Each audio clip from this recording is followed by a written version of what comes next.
e trilhar uma longa história de superação da pobreza, dos preconceitos contra a minha condição de mulher, negra e evangélica. Depois de passar por instantes muito críticos para poder acolher crianças que vieram para a minha vida em condições de vulnerabilidade, e de sempre procurar fazer tudo pautado naquilo que eu achava e acho ser a vontade de Deus, me vejo apontada como assassina e vendo tudo que construí em toda a minha vida ruindo na frente dos meus olhos. Minha família tratada como uma organização criminosa, como se todos nós devêssemos ser responsabilizados pelos erros que alguns cometeram. Meu nome, minha imagem, achincalhados, desconstruídos, desrespeitados, pessoas que nunca me conheceram, nunca leram o processo que sofro, nunca buscaram a verdade dos fatos para além do que é anunciado pelas mídias e pelas redes sociais. E por meus detratores comemoram minha desgraça. Conviver com tudo isso, com esse linchamento moral, político e espiritual, tem sido insuportável e impossível de continuar aguentando. Será que as pessoas não percebem que essa forma indigna de tratamento é tão criminosa quanto o crime ao qual pedem justiça? A Constituição do país defende a dignidade da pessoa humana. Eu declaro a vocês que sou humana. Digo a vocês que não suporto mais essa dor, essa perseguição. A ferida em minha alma já compromete minha respiração. Cada pedaço do meu corpo sofre com essa tortura. E mesmo que não acreditem na minha inocência, vou repetir, mesmo que não acreditem na minha inocência, peço que parem de me aviltar e me permitam um julgamento digno. Toda essa avalanche de crueldade contra mim e minha família diz mais sobre quem nos ataca do que sobre o que nos acusam ter feito. Eu não matei meu marido. Eu não matei Anderson do Carmo. Não mandei matar meu marido. Não avarizei nenhum dos meus filhos a praticarem tal crime. E por não ter feito isso, apesar da minha dor e desespero, confio que ao final do tribunal do júri, onde pessoas do povo vão me ouvir, as minhas testemunhas serão ouvidas, os meus advogados, e respeitando as provas que serão produzidas, eu confio que serei sim inocentada. Eu confio que Deus levará essas pessoas a me dar a justiça e devolver a minha dignidade roubada até aqui. Por isso, nesse momento, presidente e todos os deputados dessa casa, dessa comissão, me dirijo a vossas excelências, meus pais, para lhes pedir que rompam com essa lógica destrutiva e me deem uma chance de fazer a minha defesa até que ocorra o plenário do júri. Eu não tive a chance de conhecer muitos de vocês, pois, infelizmente, a morte do meu marido aconteceu há apenas 6 meses do início do meu mandato. 6 meses apenas. Não pude me apresentar. E ao trabalho que sonhei desenvolver nessa casa. Eu sei que isso dificulta um julgamento meu, diferente do que está posto pela mídia e o senso comum. Mas, humildemente, presidente, venho perante a todos os membros desta comissão, venho perante de vocês pedir que não cassem o meu mandato, pois o efeito dessa cassação seria, de imediato, tirar o sustento da boca da minha família e abrir para que meus detratores me mandem para a prisão. Farão com que eu perca a minha capacidade de defesa. A Constituição diz que, para crime que sou acusada, Os juízes competentes me julguem. Os juízes competentes que têm que me julgar são os jurados do Tribunal do Júri. E esses ainda não me julgaram. Portanto, até que o façam, presidente e membros dessa comissão, eu sou inocente. Assim diz a nossa Carta Maior. Então, peço que julguem conforme a lei determina. Me deem a chance de usar todos os recursos para promover minha defesa até lá. Eu não quebrei, vou afirmar, eu não quebrei decoro parlamentar, presidente. Eu não tive uma única ação que pudesse trazer desonra a esse parlamento. Ao contrário, eu fui vítima da transformação do meu caso em um espetáculo, que foi o que trouxe a exposição desse parlamento.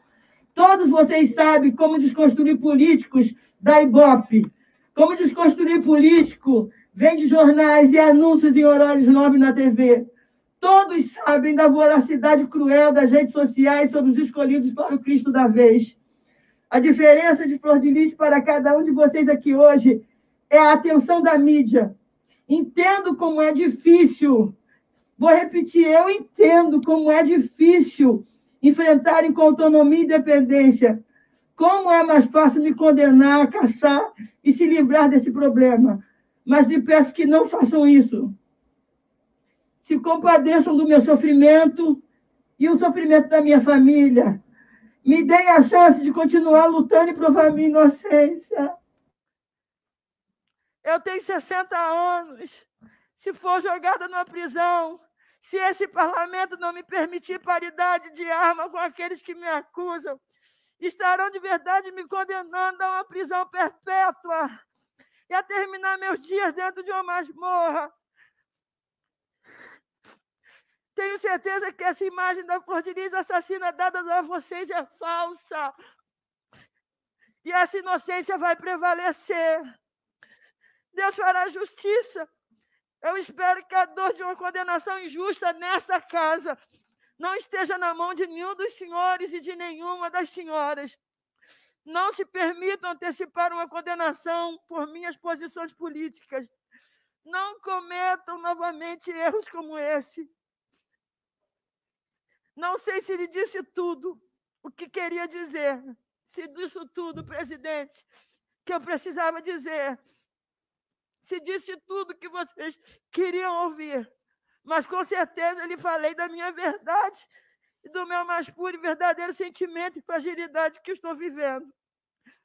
Rogo a Deus que minhas palavras possam alcançar os vossos corações, que os sensibilize e, com isso, possam me dar um julgamento justo nesta casa, me garantindo paridade de armas para que eu possa buscar a verdade e a minha liberdade.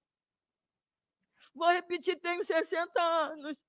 Se for jogada na prisão e esse parlamento não me permitir paridade de arma com aqueles que me acusam, estarão me condenando a uma prisão perpétua.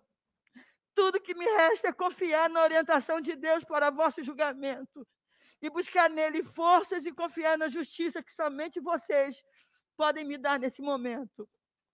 Obrigado, presidente. A letra da mãe.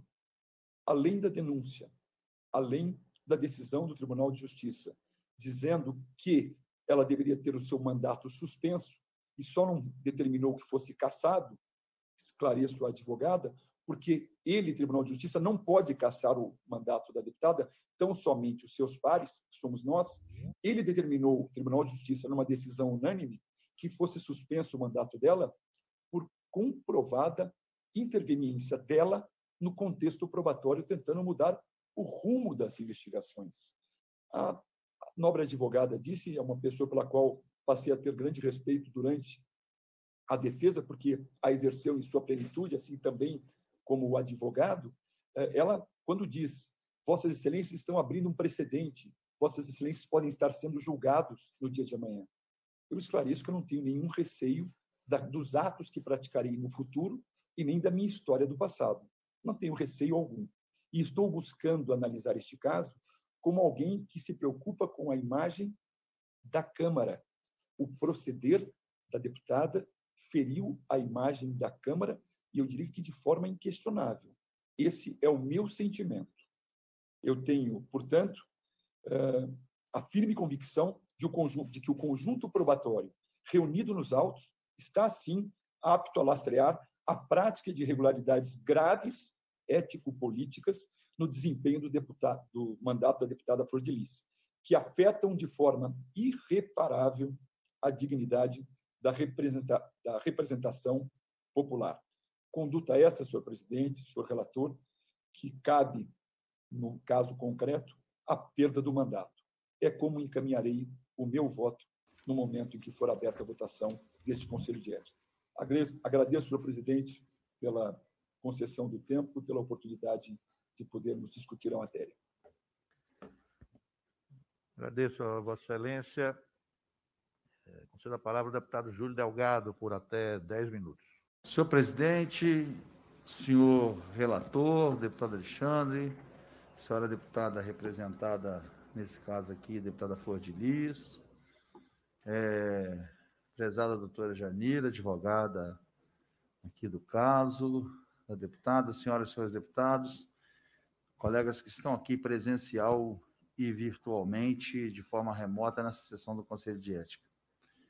Eu começo dizendo que o deputado Alexandre, que já fez parte desse conselho em outros momentos, assim como o deputado que me antecedeu, o deputado Carlos Sampaio, que nós temos lutas históricas aqui, deputada Flor de Lis.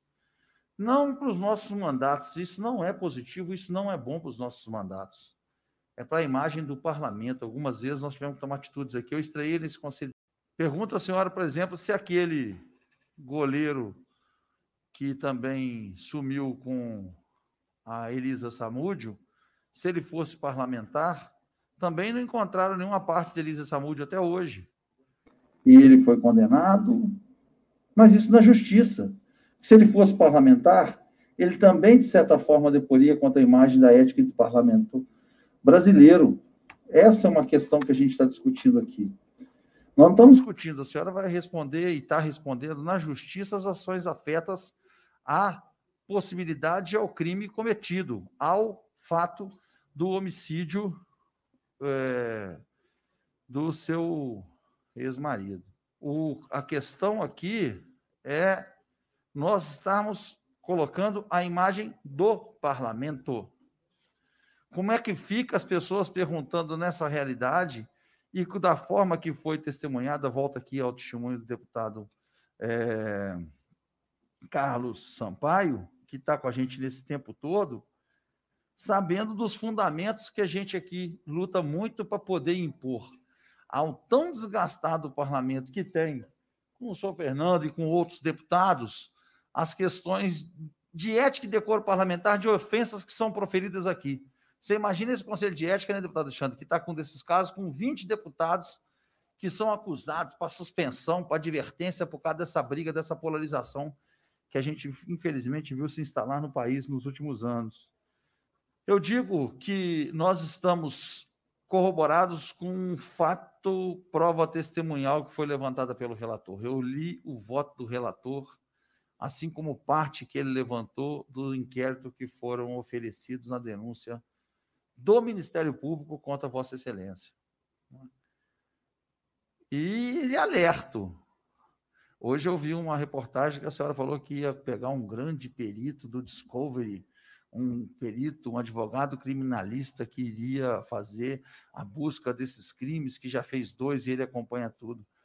Aqui teve deputado Paulo Aze sabe disso, que teve uma época, falou assim, eu quero que vocês contratem uma empresa, uma consultoria para descobrir, e indicou a consultoria para descobrir quem tinha conta no exterior. E a consultoria descobriu que quem tinha conta no exterior era ele próprio. Quem sugeriu que contratasse é que tinha conta no exterior. Então, se a senhora for querer no seu processo, porque aqui não tem nada a ver com ética e decoro parlamentar, uma pessoa como essa, que vem que descobre que foram descarregados, segundo o relatório do deputado Alexandre, e o inquérito, 30 tiros com uma arma que tem na possibilidade, eu não entendo nada de arma, viu, deputado Paulo Aze? É uma coisa que eu não entendo. Estou lendo o relatório do nobre deputado Alexandre. Então, essa arma automática foi recarregada, porque, conforme o próprio relatório, não existe capacidade de ter extensor para se dar 30 tiros no mesmo, porque eu não entendo nada, no mesmo revólver. 30 tiros não tem jeito. E se esse cara do Discovery vier aqui descobrir que desses 30 tiros, 10 foram na região da genitália, é porque a pessoa que atirou, que mandou atirar, tinha uma rixa na questão sentimental. Tinha alguma complicação. Ninguém ia dar 10 tiros no mesmo lugar, falando assim, você pergunta assim, quem é que mandou dar os 10 tiros naquela região? É alguém que tinha alguma coisa de birra com a região, né? Então, não consegue se explicar as pessoas tentando encontrar mais um fundamento, mais uma prova, que, em vez de ajudar, pode atrapalhar o seu processo. Não tem nada a ver com o que nós estamos julgando aqui. Aqui, o deputado Alexandre, assim como o deputado Paulo Aze, assim como o deputado Fernando, assim como eu não vou nem votar porque eu não sou titular, eu sou suplente, eu vim aqui para poder elogiar o relatório do deputado Alexandre. Eu não sou titular nessa comissão. O nosso deputado titular, Marcelo Nilo, inclusive, pediu que pudesse votar e que pudesse ser titular nesse biênio, porque eu já estou aqui há muito tempo, já estou meio que, vamos dizer, calejado de conselho de ética, e isso marca a gente negativamente, vou dizer a senhora. Não é positivamente. Não pense que os deputados que fazem parte desse conselho fazem com satisfação, mas a gente tem que apurar pela casa. Porque se a gente for fazer uma avaliação do deputado Paulo Aze pelos baianos, é engraçado, ele é bem avaliado. Se você for fazer uma avaliação da atuação do deputado Alexandre pelos paulistas, ele é bem avaliado. Eu espero que eu continue sendo bem avaliado pelo povo mineiro.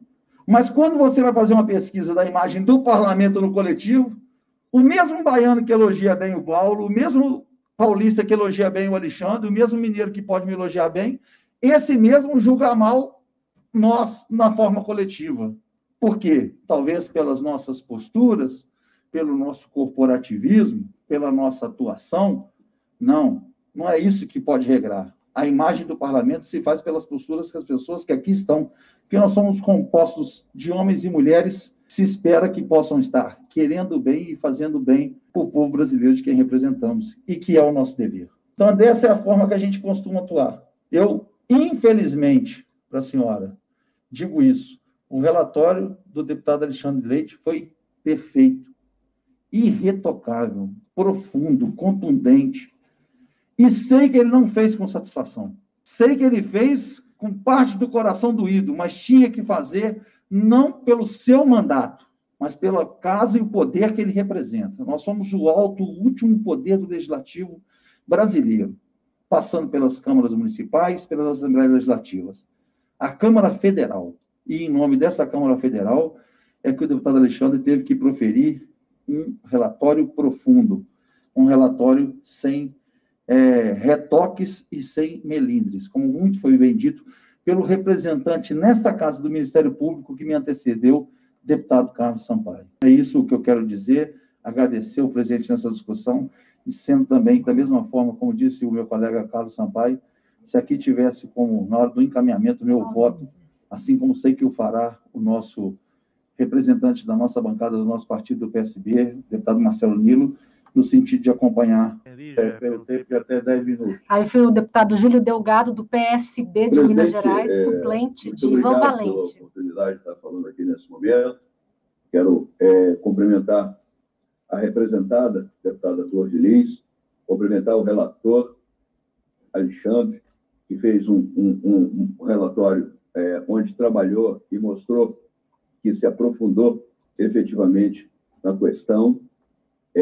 Fiquei impressionadíssimo com o trabalho da da advogada, doutora Janira, que fez um trabalho admirável, que trouxe para a gente a discussão da presunção de inocência, e é um pilar importante da nossa justiça, que é a presunção de inocência, porque ninguém pode, ninguém deve ser condenado sendo inocente, ninguém pode ir para a cadeia, ninguém pode ir para lugar nenhum sendo inocente, porque esse tipo de julgamento e esse tipo de pena são penas completamente fora de propósito quando a coisa acontece.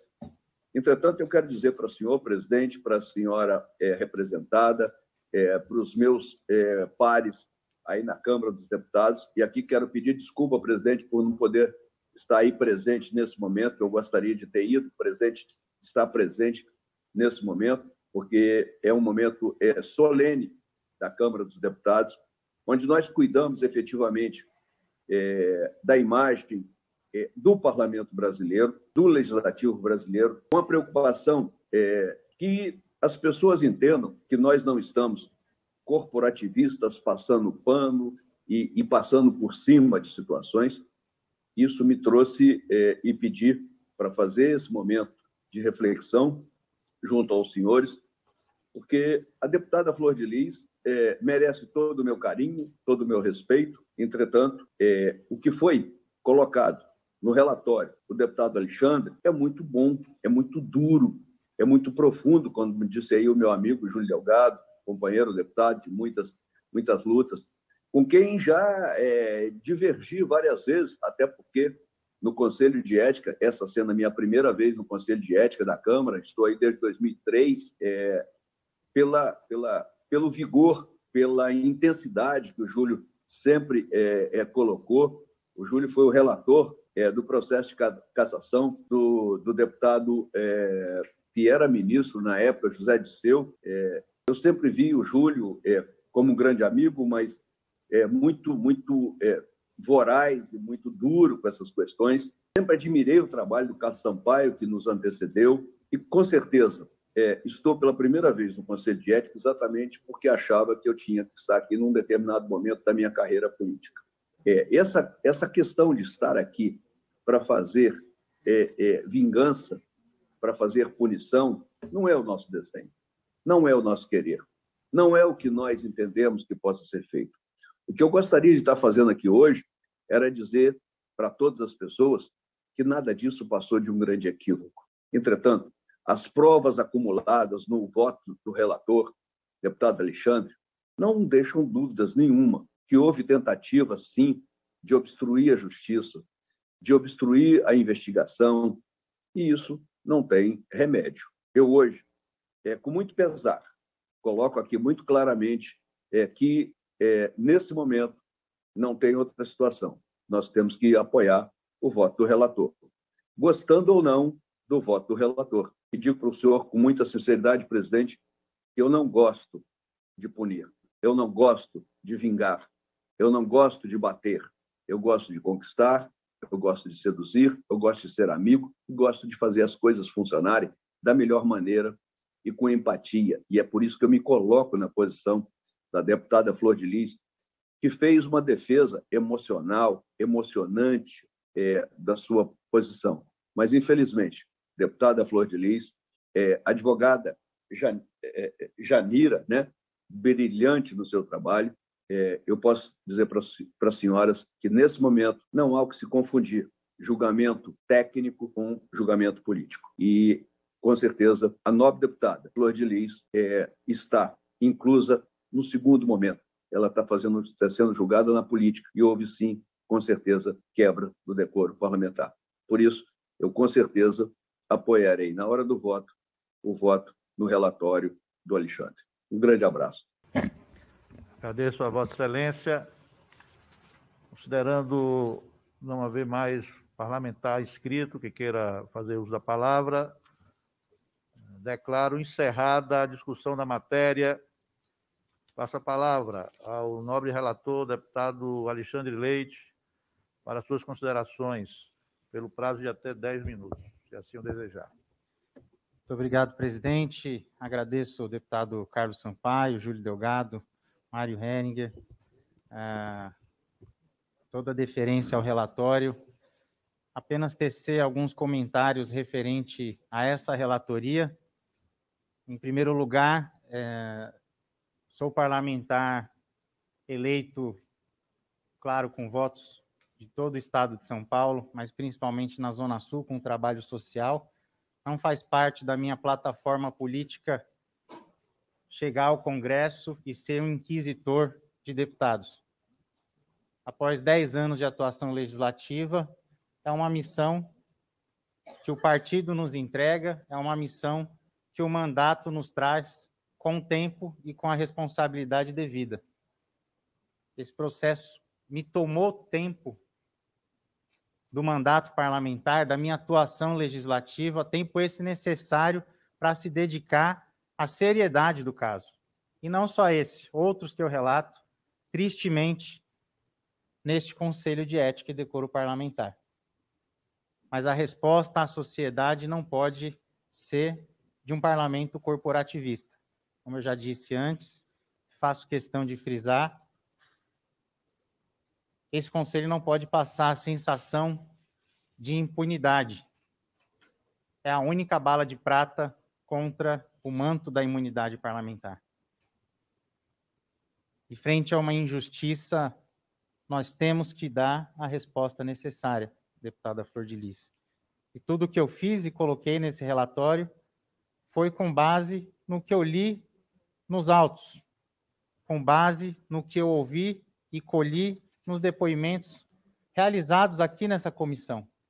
Apesar de ter feito uso de algumas provas emprestadas do processo judicial, e aqui já faço até uma correção, a doutora falou em mais de 30 mil folhas, laudas, pelo menos no processo da deputada Flor de Lis, foram 7.363 mais ou menos, cerca de 8 mil. As demais provavelmente devem ser dos demais réus.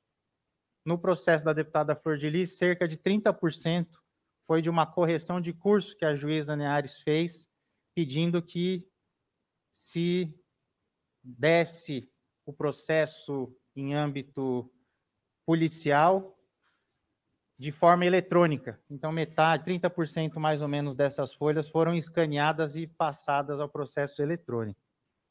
Mas eu vou adiante. Nesse relatório, com infinitas horas de depoimentos, acompanhei a trajetória pelos depoimentos da deputada Flor de Lis desde os anos 90, deputada. E desde lá, o histórico de conduta de Vossa Excelência vem sendo desconstruído dessa imagem altruísta que é pregada e que foi pregada durante a sua eleição. Eu diria que se existisse o crime de estelionato eleitoral, o conceito dele estaria embasado no seu caso. Tentei, ao máximo, poupar este Conselho de Ética, os deputados, a Câmara dos Deputados, de fatos trazidos neste processo que, por si só, escandalizariam e maculariam a imagem da Câmara dos Deputados. Escândalos sexuais, de abuso sexual, adoção à brasileira, rachadinha, desvio de conduta ética, moral, pelo fato de ter sido eleito em uma plataforma evangélica, enfim, muitas informações que não agregariam nada na justiça em que se pretende fazer com esse relatório. E o grande segredo deste relatório trabalhoso foi não se perder em tantas provas robustas e escolher somente aquilo que é inerente e que concerne ao mandato legislativo. Estelionato eleitoral. No relatório eu cito a questão do Anderson do Carmo efetivamente ser o deputado de fato, né? O 514º parlamentar, como assim era conhecido, e fatos esses que eu trago no relatório se corroboram junto com a atuação legislativa da deputada. Isso prova que de 2019 até o presente ano, até a presente data, a deputada não consegue exercer de forma plena ainda o seu mandato.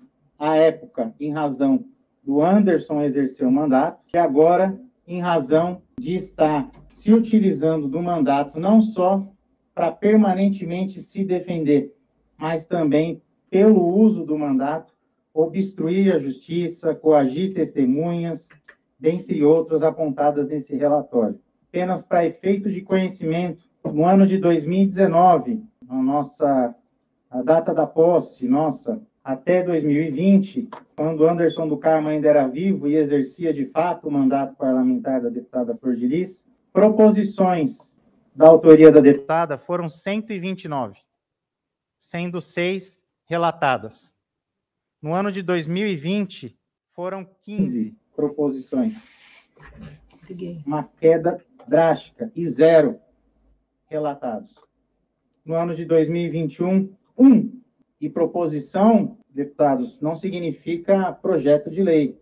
Qualquer proposição, requisição de informação, requerimentos, nada disso tem sido feito desde a morte do 514º, o Anderson do Carmo.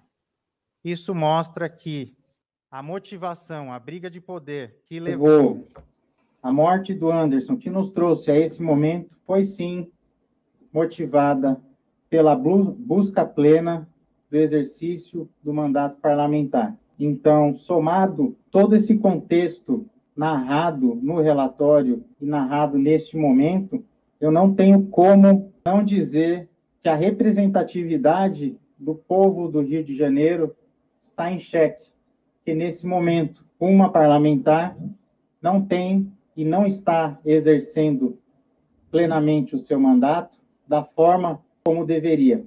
E nas suas próprias palavras, como disse aqui e me antecedeu a deputada representada, deixe-me defender. Todas as formas de defesa no âmbito desse conselho foram concedidas e o devido processo legal observado.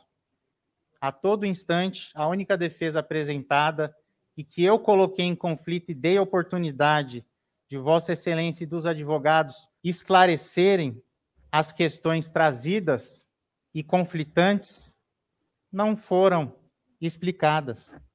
Tudo isso consta do nosso relatório. E até o presente momento, a principal defesa da representada é de que, nas próprias palavras, ainda vou apresentar a minha inocência. Eu ainda vou apresentar as provas de que eu sou inocente. O processo está por findar e até agora nada me foi trazido que convença a atenuação do que ora foi recomendado. E esse pedido de deixe-me defender mostra claramente que a deputada faz o uso da imunidade prisional e do seu mandato parlamentar para continuar se imiscuindo da prisão. Ora, se no âmbito prisional todos os réus presos estão e têm o direito a um julgamento justo, a advogados e a se defender. Para finalizar, presidente, já fora levantada aqui a tipificação, Júlio Delgado já esclareceu, não é inaugural, nós já tivemos o caso de que eu não recebo pressão alguma de nenhum setor da sociedade. Eu observo, sim, tudo o que acontece no âmbito social, no âmbito virtual, no âmbito real. Sei diferir muito bem aquilo que é agressivo, aquilo que importa, aquilo que realmente não importa e aquilo que é indispensável, deputado. Não tenho nenhuma ligação com qualquer interesse de Vossa Excelência, seja de igreja, seja de atuação parlamentar. Meus interesses nunca se cruzaram com os seus, então não me coloque de qualquer forma como parte de alguma trama para ajudar a incriminá-la. Como disse, faço essa recomendação com base que tenho nos autos, pois pessoalmente mal a conheço.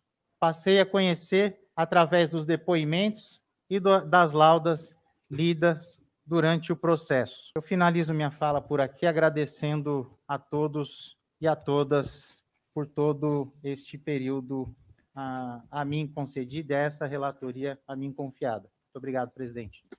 Agradeço a Vossa Excelência.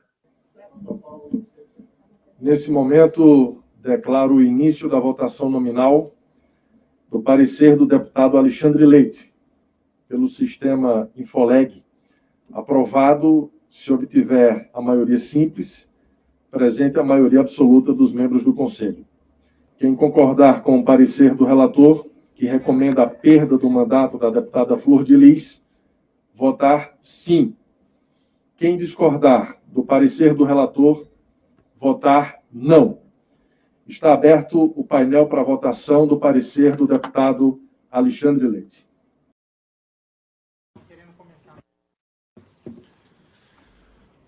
Concluído o processo de votação, na qualidade de presidente do Conselho de Ética, proclamo o resultado da votação. 16 votos favoráveis ao parecer do relator, 1 voto contrário ao parecer do relator e nenhuma abstenção. Devolvo a presidência ao deputado Paulo Aze. Ou seja, o caso de Flor de Lis vai para votação em plenário. A Comissão de Ética aprova o relatório de Alexandre Leite para a cassação da deputada Flor de Lis. Então, agora vai para votação em plenário.